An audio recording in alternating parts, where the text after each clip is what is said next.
Breaking news! The Bengals are entering their final preseason game with several roster decisions still hanging in the balance. And one of the most surprising battles may be changing right before the final cuts. Cincinnati's last practice did not give us a full-speed look at everything because it was more of a walkthrough, but the rotations told us plenty. One player in particular keeps showing up in situations that are becoming harder and harder to ignore, and the wide receiver room may not look the way many people expected when training camp began. Before we get into it, hit the like button and subscribe to the channel because the final roster decisions are coming fast, and these last few days could completely change who stays in Cincinnati and who is looking for another opportunity. Now, let's get to what matters. Dante Myers continues to climb. With Jamar Chase not participating in this final practice, Myers again received work with the first-team offense. He was catching passes from Joe Burrow and getting opportunities in a group that also included Andre Iosivas and T. Higgins during the portions of practice that were observed. That is important because this no longer looks like a player simply fighting for the final receiver spot because of special teams. There is now a real argument that Myers could be Cincinnati's fourth wide receiver. For much of camp, the bigger conversation was about the third receiver role. But based on how things have developed, Iosivas appears positioned to handle the majority of those snaps. The more interesting competition may now be behind him. Kobe Young has had a very good camp, especially for a rookie, and he has made plays in preseason action. But Myers has forced his way into this discussion with production of his own. The Bengals have not just put him on the field and asked him to survive. They have created opportunities for him. He has received jet sweeps. He has been involved on screens. He has played in the slot. He has lined up outside. Cincinnati has found different ways to get him touches, and that tells you the coaching staff sees something it wants to continue testing. The biggest clue came with Chase out of practice.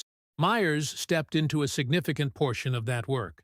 One way to look at it is that Cincinnati may view him as a direct backup for some of the things Chase does, particularly out of the slot. Another possibility is even simpler. Myers has played well enough to move ahead of several other receivers on the depth chart. And if that is true, the roster math gets much more complicated. Kobe Young appears to have a different role. The belief expressed in the material is that Young may be more of the backup at X behind T. Higgins, while Myers offers flexibility in the slot and away from the line of scrimmage. Those distinctions matter when you are deciding which 5, 6, or maybe even 7 receivers deserve roster spots. There was also an important glimpse at the return rotation.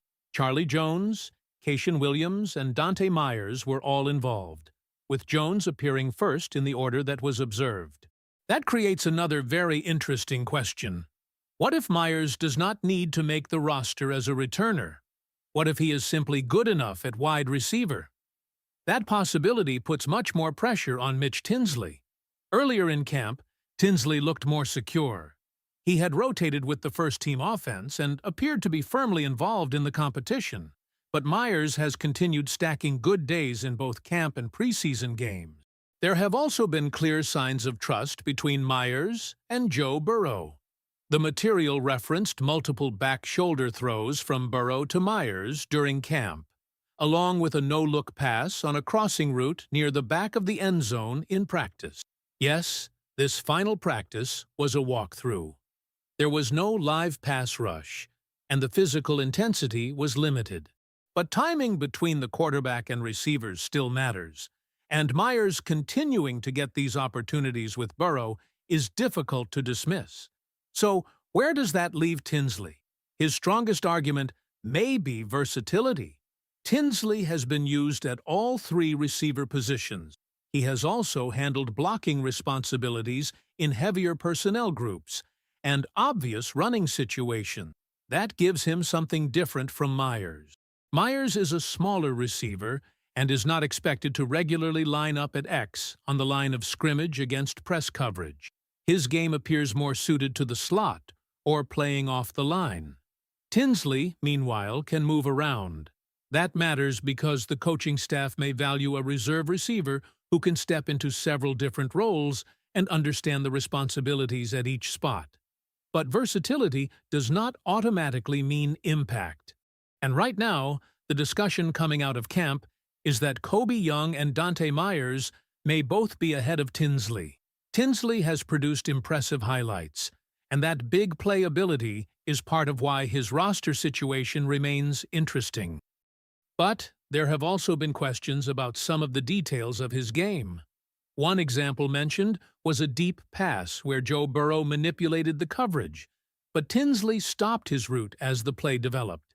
There were also observations that some of the finer details and nuances of playing receiver were still rough. That does not mean Cincinnati has lost confidence in him. It means the competition is much closer than it once appeared. There is also the waiver question. The Bengals were able to get Tinsley to the practice squad before. They may believe they could do it again, but there is always risk. His highlights are on tape, and another team could decide it sees enough upside to claim him. Charlie Jones presents a different kind of roster value because he has a clear role as a returner in addition to his draft pedigree. That means Cincinnati may not simply be ranking the receivers from 1 through 7. They may be choosing between different jobs. Myers could be the offensive playmaker. Young could be the developmental outside receiver. Tinsley could be the versatile backup. Jones or Keshawn Williams could be the special teams answer. And that is why the possibility of keeping 7 receivers cannot be completely dismissed. Wide receiver is not the only position where things are getting interesting. Tacario Davis also continued receiving first-team reps at cornerback, while Dax Hill remained out. Davis had dealt with an injury earlier, but he appears to have responded well since returning. His preseason performance stood out because of his physicality, especially against the run. He is a bigger corner, and he showed a willingness to get involved, play physically at the line of scrimmage and challenge receivers. The question raised was how different his path might have looked if he had been healthy enough to play in the first preseason game. Could he have earned even more time with the starting defense? We cannot know that, but the fact that he is getting those opportunities now is significant. Brian Cook also returned to team drills again, and there was no indication of a setback. Dax Hill and Shamar Stewart remain 2 players to monitor. Hill is dealing with a hamstring issue and had apparently already tried to work through it before aggravating it again. The Bengals are giving him more time to recover. Stewart has also been working on the rehab field. There has been discussion about whether he could begin the season on injured reserve and return after 4 weeks, but his progression on the rehab field creates uncertainty about whether that will be necessary. He had moved from a brace to a sleeve, which was viewed as a possible sign that he is getting closer. The defensive roster still has several numerical questions. How many defensive ends do they keep? How many defensive tackles? Do they need a 5th linebacker? What happens with the last cornerback spot? But, despite the number of questions, several defensive positions may actually be easier to project than wide receiver or offensive tackle. Oren Burks is one interesting example. There was some curiosity about whether he might play in the final preseason game because the Bengals are not expected to use their starters. At the same time, the way Cincinnati has treated Burks suggests his roster spot may already be relatively safe. He was held out with other players in the second preseason game. There has been no reported practice absence involving him, and he has experience in the system. The belief expressed was that he may be the first linebacker off the bench, while also contributing on special teams. Shaka Hayward and Joe Giles Harris have also shown value on special teams, while Maema Njongmeta has been an encouraging player during the preseason. So Cincinnati has another choice to make. Do they keep 5 linebackers, or do they use that roster spot somewhere else? Cornerback feels more settled. Tacario Davis, DJ Ivey, and Jalen Davis were discussed as the likely reserve group, with Takario possibly emerging as the first corner off the bench. Josh Newton has made plays in camp, including interceptions and opportunities off tipped passes, but his game performances have not created the same momentum. On the defensive line, Cedric Johnson appears to be in a strong position as the fifth defensive end. At defensive tackle, Chris Jenkins, T.J. Slayton, and rookie Landon Robinson were described as the depth option. Robinson has been one of the strongest stories of the preseason. The assessment in the material was that he has flashed repeatedly in the first two preseason games and strengthened his roster case considerably. But the biggest unresolved battle on the entire team may still be offensive tackle number 3. With Cody Ford no longer on the roster, Cincinnati has more clarity, but not a final answer. Jalen Rivers, Javon Foster, and Andrew Coker are still part of that discussion.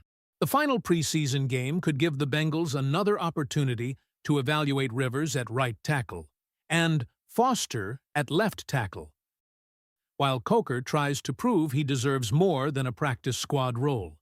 There is also the possibility that Cincinnati keeps both Foster and Rivers and makes a different decision involving Jacob Bayer. Then there is Taj Brooks.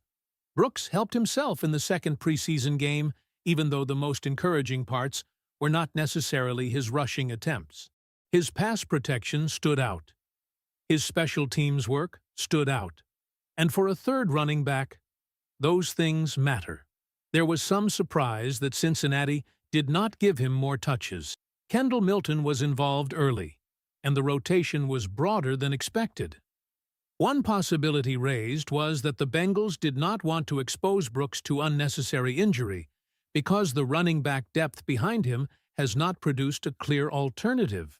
Gary Brightwell and Kendall Milton had not shown enough, based on the discussion, to establish themselves as obvious roster choices.